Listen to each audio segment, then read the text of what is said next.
જામનગરમાં અંબર ટોકીઝ 4 રસ્તા નજીક શ્રી પંચમુખી હનુમાનજીનું વિશાળ મંદિર અને પરિસર આવેલું છે। હનુમાનજીનું આ મંદિર રાજાશાહીના જમાનાનું છે। આ મંદિરમાં વર્ષોથી મહંત તરીકે બિરાજતા શ્રી અખિલેશ્વરાનંદજી મહારાજ બ્રહ્મલીન થતા તેઓના વિશાળ સેવકગણમાં ભારે શોકની લાગણી ફેલાવા પામી છે।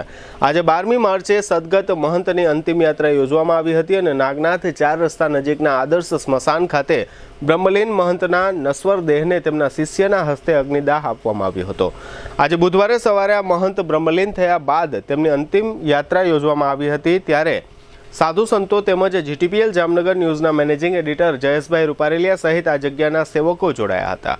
આ અંગે જામખંભાળિયાના ફુલેલિયા હનુમાનજી મંદિરના મહંત શ્રી ભાસ્કરાનંદજી મહારાજે જણાવ્યું હતું કે સામાન્ય રીતે સાધુ સંતોના અખાડા પૈકી એક માત્ર શંભુ પંચ અગ્નિ અખાડો એવો છે કે જેમાં મહંત તરીકે બ્રાહ્મણો બિરાજતા હોય છે અને આ અખાડાના મહંતોને હિન્દુ અગ્નિ સંસ્કાર મુજબ અગ્નિદાહ આપવામાં આવે છે, જ્યારે અન્ય તમામ અખાડાના સાધુ સંતોના નશ્વર દેહ પર સમાધિનું નિર્માણ કરે છે।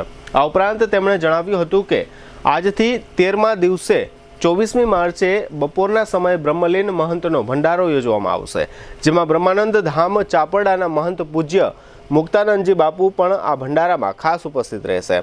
તેમજ આ મંદિરના સેવકો અને સાધુ સંતો મોટી સંખ્યામાં જોડાશે। મહંત શ્રી અખિલેશ્વરાનંદજીના બ્રહ્મલીન થવાની આ સમગ્ર ઘટના અંગે શ્રી ભાસ્કરાનંદજી મહારાજે આપેલી વિગતો પ્રસ્તુત છે।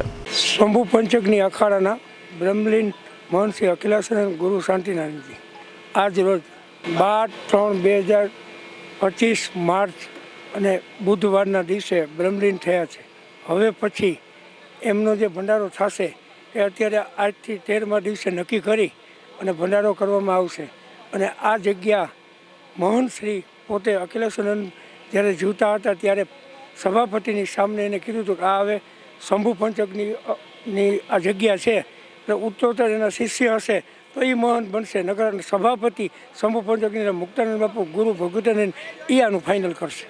શંભુ પંચકની અખાડામાં બ્રહ્મચારીઓ હોય છે, જે બ્રાહ્મણ હોય છે એ સંત બને છે, એટલે એને અગ્નિ સંસ્કાર આપવામાં આવે છે। બીજા બધા જે 7 અખાડા છે એ લોકોને સમાધિ આપવામાં આવે છે। સંન્યાસીમાં જે પહેલાં 4 અખાડા હતા એમાંથી 7 થયા, એમાંથી શંભુ પંચકની અખાડામાં કોઈ પણ બ્રહ્મલીન મહંત થાય ત્યારે અગ્નિ સંસ્કાર આપવામાં આવે છે। ચરણ પાદુકા ફૂલ પધરાવવામાં આવે, ચરણ પાદુકા એને મૂકવામાં આવે છે। ચરણ પાદુકા મૂકે ત્યારે કોઈ પણ એનો શિષ્ય પરંપરા હોય એની ચાદર વિધિથી બધા અગ્નિ અખાડાના સંતો દ્વારા એની ચાદર વિધિ થાય છે, એ આગલા મહંત એ રહે છે।